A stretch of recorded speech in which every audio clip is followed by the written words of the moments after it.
கள்ளக்குறிச்சி மாவட்டம் வானாபுரம் அருகே உள்ள அருளம்பாடி கிராமத்தைச் சேர்ந்த லியோ மற்றும் ஜோஷிப் அனந்த் என்ற இருவரும் வடபொன்பரப்பிசார் பதிவாளர் அலுவலகத்திற்கு கூட்டு பட்டாவாக இருந்த லியோவின் நிலத்தை தனித்தனியாக பாகப் பிரிவினை செய்து பத்திரப்பதிவு செய்ய வந்துள்ளனர்.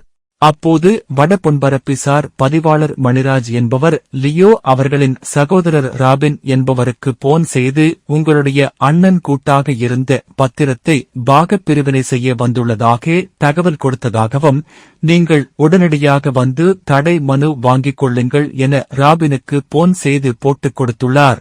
இதனால் கடும் ஆத்திரமடைந்த ராபின் கூட்டு பத்திரத்தை பாகப் பிரிவினை செய்ய வந்த லியோ மற்றும் ஜோஷிப் ஆகிய 2 நபர்களையும் சரமாரியாக தாக்கியுள்ளார்.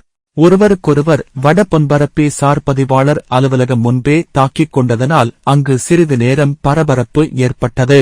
மேலும் வட பொன்பரப்பிசார் பதிவாளர் மணிராஜ் இதேபோன்று பத்திரப்பதிவு அலுவலகத்தில் பொதுமக்களிடையே பணத்திற்காக குழப்பத்தை ஏற்படுத்தி நில பத்திரப்பதிவில் இரு தரப்பினரையே மோதல் போக்கை ஏற்படுத்தி அதன் மூலம் ஆதாயம் பார்த்து வருவதாகவும், ஒவ்வொரு தடை மனுவிற்கும் 30,000 முதல் 50,000 வரை லஞ்சம் வாங்குவதாகவும் அக்கம் பக்கத்தினர் கூறுகின்றனர். மேலும் போலி ஆவணங்களை வைத்து இவர் பத்திரப்பதிவு செய்து வருவதாகவும், இதேபோன்று வடக்கேரனூர் கிராமத்தைச் சேர்ந்த இளையராஜா என்பவர் போலி ஆவணங்கள் மூலம் தனது நிலத்தை சார் பதிவாளர் மணிராஜ் பத்திர பதிவு செய்து கொடுத்துள்ளதாக அவர் மீது வடபொன்பரப்பி காவல் நிலையத்தில் புகார் அளித்துள்ளார்.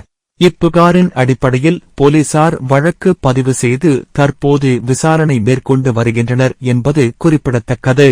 நாம் விசாரித்த போது பாதிக்கப்பட்ட முதியவர் ஒருவர், இந்த சார் பதிவாளர் கூட்டியும் கொடுக்கிறார், காட்டியும் கொடுக்கிறார், பணத்திற்காக எதையும் செய்ய தயாராக இருக்கிறார், இதுபோன்ற கேவலமான செயல்களை செய்யாதீர்கள் என்று பலமுறை அவரை திட்டியுள்ளேன் என்று புலம்பினார். இதுபோன்ற ஈனச் செயலால் கள்ளக்குறிச்சி மாவட்ட பத்திரப்பதிவுத்துறைக்கும் ஆளுகின்ற அரசுக்கும் கெட்ட பெயர் ஏற்படுகின்றது.